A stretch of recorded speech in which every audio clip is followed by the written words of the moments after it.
लगभग 372 सालों से पृथ्वी की गोद में जटिल नक्काशी व जड़े हुए कीमती पत्थरों से सुसज्जित बड़ी ही शान से खड़ा ताज अपनी खूबसूरती व बेजोड़ भवन निर्माण कला से पूरी दुनिया में भारत को लगातार गौरवान्वित महसूस करवाता आ रहा है। 1632 से शुरू हो 1653 में कंप्लीट हुई ये इमारत आज भी किसी नई नवेली दुल्हन की तरह अपने हर एंगल से सबका मन मोह लेने की सामर्थ्य शक्ति रखती है। दोस्तों, मैं हूं आपका दोस्त संदल। दोस्तों, आज हम आ चुके हैं ताज की नगरी आगरा में और ये सामने है ताजमहल का मेट्रो स्टेशन। ताज एरिया के अंदर आते ही हमने बारकोड को स्कैन कर अपनी टिकट सुनिश्चित करवा ली ताकि हम काउंटर पर होने वाली भीड़ से बच सकें। दोस्तों, ये है ताजमहल का लॉकर रूम। अगर आपके पास कोई भी लेडी हैंडबैग या battery charger, selfie stick, tripod आदि है तो उसे यहाँ पर जमा करवा दी, क्योंकि किसी तरह के आइटम को अंदर ले आने की अनुमति नहीं है। हाँ, आप मोबाइल और DSLR कैमरा अंदर ले जा सकते हैं। दोस्तों, ये जो लाइन्स आप देख रहे हैं ये है सिक्योरिटी चेकिंग की लाइन। यहाँ पर लेडीज और जेंट्स के लिए अलग अलग सिक्योरिटी चेकिंग लाइन्स हैं। ये सिक्योरिटी चेक करवा के हम ताज परिसर में प्रवेश कर चुके हैं। यह बाहर से ही आपको ताजमहल के मेन गुंबद की पहली झलक देखने को मिल जाएगी। यह है एंट्री का मेन गेट, जहाँ से पूरे ताज की पहली झलक देखने के लिए हर कोई व्यक्ति आपको उत्साहित नजर आता है। यह सभी की निगाह या तो अपने मोबाइल या कैमरे के स्क्रीन पर होती है या वो एकटक ताज को ही देखते रहते हैं और चलते चले जाते हैं। वो ये तक भूल जाते हैं कि नीचे फर्श ऊंचा नीचा हो सकता है या कोई अड़चन भी हो सकती है जिससे वो गिर सकते हैं। दोस्तों, जैसा कि आप इस भीड़ को देख ही रहे हैं, वो ताजमहल की पहली झलक पाते ही इतना मोहित हो चुके हैं कि सबके दिल से केवल एक ही आवाज आ रही है, वाह ताज, दुनिया की सबसे नायाब इमारत देखी है आज। यह एक विशेषता आपको देखने को मिलेगी। जैसे जैसे आप ताज के नजदीक आते जाते हैं, ताज आपको दूर जाता हुआ दिखाई देता है। ताज की खूबसूरती का हर कोई आपको दीवाना दिखाई देगा। दोस्तों, इस वीडियो में ताज से रिलेटेड बहुत सी महत्वपूर्ण जानकारियां मैं आपके साथ शेयर करने वाला हूं, तो बने रहिए अंत तक इस वीडियो में। ताजमहल में आने से पहले आप एक बात का खास ख्याल रखें कि आप खाना वगैरह खा के ही आए, क्योंकि ताजमहल के अंदर खाने पीने की कुछ भी चीज़ नहीं मिलती। हाँ, आपको पीने के लिए पानी व शौचालय आदि जाने की सुविधा मिल जाएगी। दोस्तों, मकबरे वाले हिस्से को छोड़कर ताजमहल का बाकी सारा एरिया आप मात्र 50 रुपए की टिकट लेकर देख सकते हैं। अगर आप मकबरा भी देखना चाहते हैं तो आपको 200 रुपए की अतिरिक्त टिकट लेना पड़ेगी, जो कि आप पहले भी ले सकते हैं और ताजमहल के एरिया के अंदर जाकर भी ले सकते हैं। दोस्तों, यहाँ एक बात जानने योग्य है, अगर आपके साथ कोई 15 साल का बच्चा है तो उसकी 50 रुपए वाली या 200 रुपए वाली किसी भी तरह की कोई भी टिकट नहीं लगेगी। उसकी एंट्री ताज में और मकबरे में बिल्कुल फ्री है। दोस्तों, ऐसा कहा जाता है कि ताज दिन में 3 बार रंग बदलता है। ये पत्थरों का नतीजा है जो उस पर पड़ने वाली लाइट को अलग अलग तरीके से रिफ्लेक्ट करते हैं। ये सुबह गुलाबी, दिन में सफेद व रात को चांद की रोशनी में सुनहरा दिखता है। दोस्तों, ताजमहल के ऊपर ये नक्काशी जो आप देख रहे हैं ये कोई पेंटिंग नहीं, वरन 28 तरह के बेशकीमती पत्थरों को ताजमहल में काटकर जड़कर बनाई गई है। ताजमहल के गुंबद पर लगा यह कलश किसी समय सोने का हुआ करता था, जिसे बाद में बदलकर कांसे का कलश यहाँ लगा दिया गया। दोस्तों, ताजमहल की ये चारों मीनारें बिल्कुल सीधी नहीं खड़ी हुई हैं, वरन ये बाहर की ओर थोड़ी झुकी हुई हैं, ताकि भूकंप आदि की परिस्थिति में ये बाहर की तरफ गिर पाए और ताजमहल की मेन संरचना को किसी भी तरह का कोई नुकसान न पहुंचे। ताजमहल दुनिया के सबसे ज्यादा देखे जाने वाले पर्यटन स्थलों में से एक है। इसमें लगा ये सफेद खास संगमरमर का पत्थर राजस्थान के मकराना से मंगवाया गया, जिसे लाने के लिए 1000 से ज्यादा हाथियों का इस्तेमाल हुआ। ताजमहल के मकबरे वाले एरिया में आप सीधे जूते पहनकर नहीं जा सकते, बल्कि आपको जूतों को किसी खास कवर से ढकना पड़ता है, जो कि आपको ताजमहल से बाहर ही 10 या 20 रुपए जोड़ी के हिसाब से मिल जाते हैं। ऐसा इसलिए किया जाता है ताकि ताजमहल का संगमरमर गंदा ना हो। दोस्तों, ताजमहल के संपूर्ण परिसर का निर्माण लगभग 1631 से शुरू हो 1653 में समाप्त हुआ, जिसे बनाने के लिए लगभग लग गए 22 साल और जिसमें 20,000 मजदूरों का योगदान लगा। दोस्तों, ये जो सामने आप देख रहे हैं ये गेट है ताजमहल के संगमरमर वाले पार्ट में एंट्री करने का। दोस्तों, जैसा कि आप देख ही रहे हैं, 200 रुपए की अतिरिक्त टिकट होने के बावजूद भी लोगों की भीड़ इस मकबरे वाले हिस्से को देखने के लिए बेताब है। दोस्तों, ताजमहल के लेफ्ट और राइट में भी आपको 2 तरह की बिल्डिंग्स मिलेंगी, जिनमें लेफ्ट में आप देखते हैं तो वहां पर है एक मस्जिद और राइट वाले हिस्से में आपको मेहमान खाना नजर आता है। दोस्तों, ताजमहल का निर्माण शाहजहां ने अपनी बेगम मुमताज महल की याद में करवाया था। दोस्तों, ताजमहल की दीवारों पर की गई इस खूबसूरत कारीगरी को आप अपनी आंखों से महसूस कर सकते हैं। दोस्तों, ताजमहल को बनाने के लिए एक मचान बनाया गया था, जिसे ताजमहल के कंप्लीट होने पर जब हटाने की बात आई तो बादशाह को 5 साल लगने का समय बताया गया। पर जब बादशाह ने कहा कि जो भी इसे हटाएगा इसकी सारी ईंटें उसे ही दे दी जाएंगी, तो रात रात में यह पूरा मचान साफ हो गया।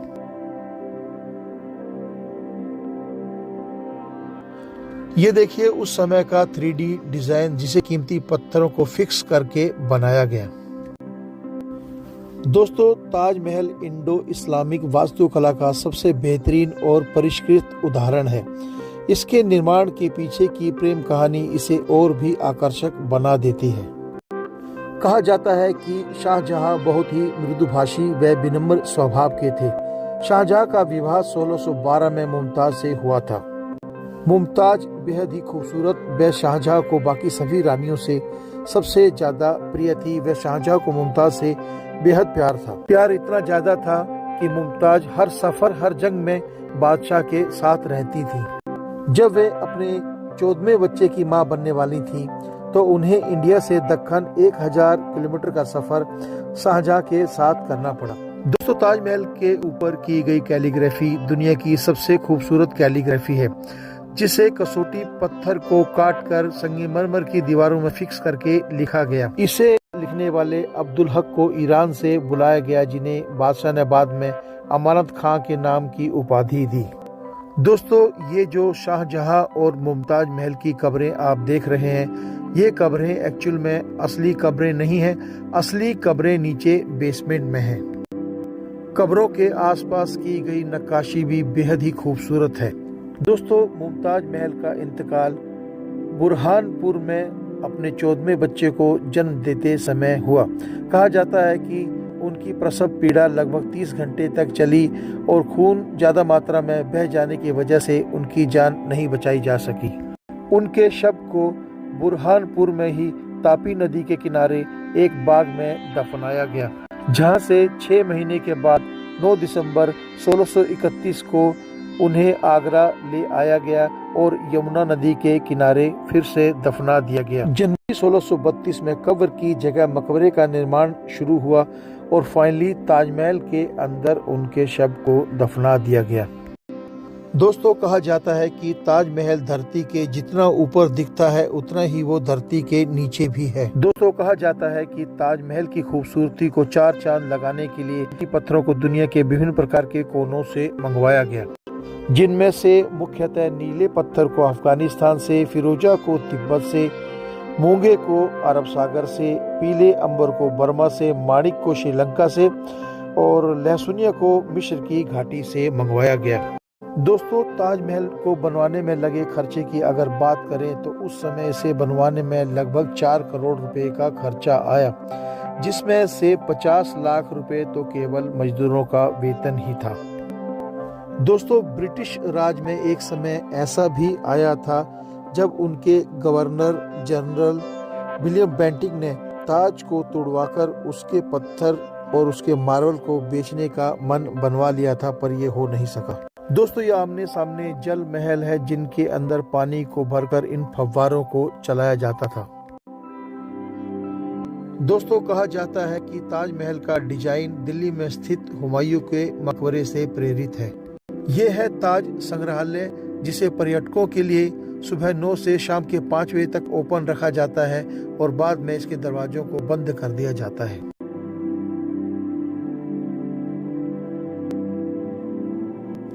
दोस्तों, ताजमहल की ऊंचाई की बात करें तो ये कुतुब मीनार से भी ऊंचा है। ताजमहल की ऊंचाई 73 मीटर है, जबकि कुतुब मीनार की ऊंचाई 72.5 मीटर है। इस वजह से ताजमहल कुतुब मीनार से ऊंचा है। दोस्तों, ताजमहल के बारे में ये बात सच ही साबित होती है कि एक शहंशाह ने बनवा के हंसी ताजमहल पूरे विश्व को प्यार के साथ साथ एक अनोखी खूबसूरती व उत्कृष्ट इंजीनियरिंग का अनोखा नमूना पेश किया है। दोस्तों, ताजमहल की नींव टिकी है उसके नीचे खोदे गए बड़े बड़े कुओं पर, जिनके अंदर आबनूस और महोगनी की लकड़ियों को डाला गया, जो कि यमुना के पानी से और भी मजबूत होती चली जाती हैं।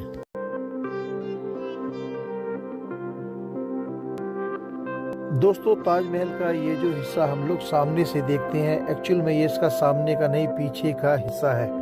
ताजमहल का असली हिस्सा यानी कि शाही दरवाजा जमुना की तरफ है, जहाँ से बादशाह आया जाया करते थे। दोस्तों, लेखक PNO का दावा कि ताज पहले तेजो महालय हुआ करता था, इसके भी किसी प्रकार के कोई भी सबूत नहीं मिलते, बल्कि शाहजहां ने ताजमहल को बनवाया था, इसके ही सबूत मिलते हैं। शाहजहां द्वारा काला ताजमहल बनवाने की बात के भी कोई भी सबूत नहीं मिलते। दोस्तों, आप देख सकते हैं ताजमहल पर की गई खूबसूरत कैलीग्राफी, जिस पर कुरान की आयतें लिखी हुई हैं और इसे कसौटी पत्थर को काट कर फिक्स करके लिखा गया है। ताजमहल के बारे में ये बात भी बहुत ही मशहूर है कि ताजमहल को बनाने वाले मजदूरों के हाथों को बादशाह ने कटवा दिया था, पर इतिहासकारों को इस बात के कोई भी सबूत नहीं मिलते और ये बात एक तरह की अफवाह ही साबित होती है।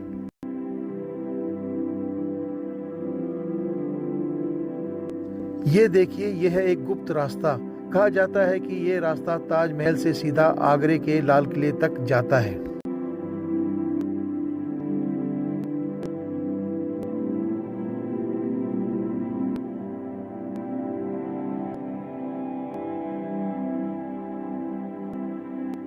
ये आप देख सकते हैं ताजमहल के बदलते हुए विभिन्न प्रकार के कलर, जो कि सुबह से शाम तक चेंज होते रहते हैं।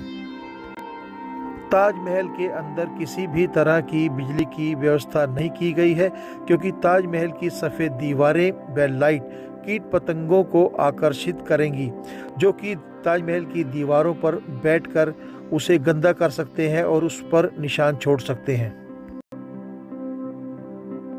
दोस्तों, कहा जाता है कि ताजमहल पर किए जाने वाले खर्च और नया काला ताजमहल बनाने की इच्छा होने की वजह से शाहजहां को उनके बेटे ने औरंगजेब ने आगरे के लाल किले में 8 साल तक कैद रखा, जहां ताजमहल को देखते देखते उन्होंने अपनी अंतिम सांसें ली। दोस्तों, ये थी ताजमहल से रिलेटेड कुछ जानी अनजानी बातें। वीडियो अगर अच्छी लगी हो तो उसे लाइक व शेयर कर दें, चैनल को सब्सक्राइब कर लें। चलिए मिलते हैं नेक्स्ट वीडियो में, तब तक के लिए जय हिंद, जय भारत।